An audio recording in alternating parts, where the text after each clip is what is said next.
So what would be better? What if I get all the precursors, the three amino acids, and I can't get everything, but I get as many of the precursors as I could. I took that versus just supplementing directly with glutathione. Which one? How would they affect me? So supplement directly with glutathione, as I said earlier, no product in the world exists today that your body absorbs glutathione, except the one that we have created right now. That let's just keep that one aside. Until there's liquid like gel cap stuff, vitamins that they sell. So is that just garbage or what is it? Well, the thing is, what the body does is it will break it down. All glutathione products in the world, the body will actually break it down into 3 amino acids and reabsorb the amino acids back into the bloodstream and use that to make your own glutathione. So all of that. So it'll work, but it goes through multiple megads. Including the intravenous form of glutathione as well. When you go to IV bars, local IV bars that sells glutathione IV drips all the time, the body actually breaks it down into amino acids. Cysteine gets reabsorbed, and cysteine is being used to produce your own glutathione. So what you said earlier is that what if I just took precursor? There's your answer, right? FDA is actually only approved precursor as the only approved as a medicine to increase glutathione levels since the 60s. The brand name is called Mucomyst, and that is actually a drug available at the hospitals to improve glutathione levels in your body. Now, there's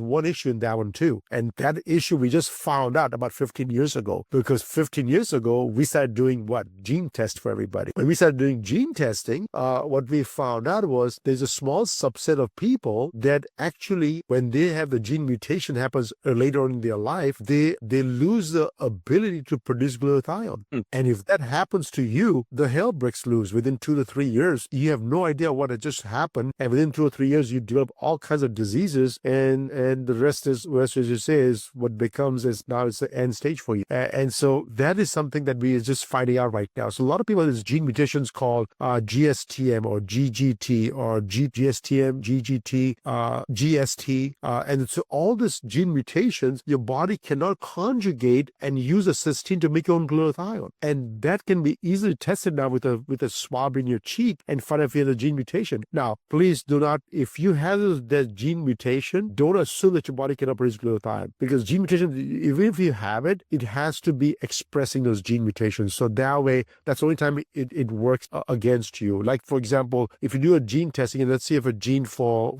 breast cancer, doesn't mean you have breast cancer. That only means that you have the potency or your tendency that you might get breast cancer, right? For the female, but that doesn't mean, but you don't have breast cancer at this point yet. So if you have all this GSTM or GGT or GST, all those gene mutations, doesn't mean that your body is not producing glutathione. That means if the conditions are right, the body will stop producing your own glutathione one day. Okay, so that's what we're finding out today. So there's a certain subset of people that they have to be taking products that can be absorbed into the human body. Otherwise, they will die really, really fast, right? Now, the other one, which is very common, which is MTHFR gene mutations or COMT, those patients, and those are very, very, very common, right? And usually about the age 40, 50, they start expressing those gene mutations. In those cases, the body can actually produce enough glutathione, but your needs have literally doubled or tripled overnight. And when that happens, it's like if let's say if it's making $10,000 a month to survive on, and now your needs, instead of $10,000 a month, now is going to $30,000 a month. You cannot work fast enough to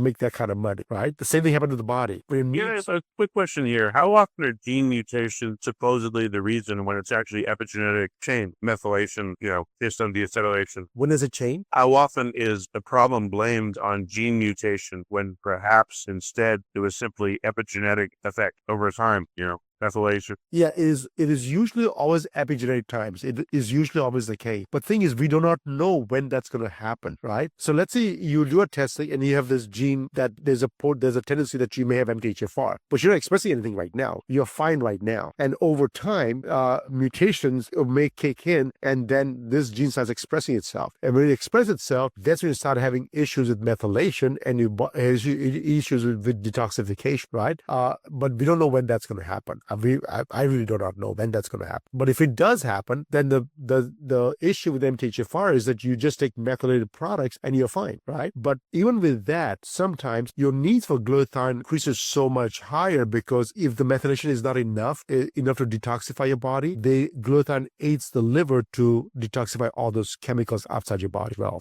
So your need for glutathione increases at that point.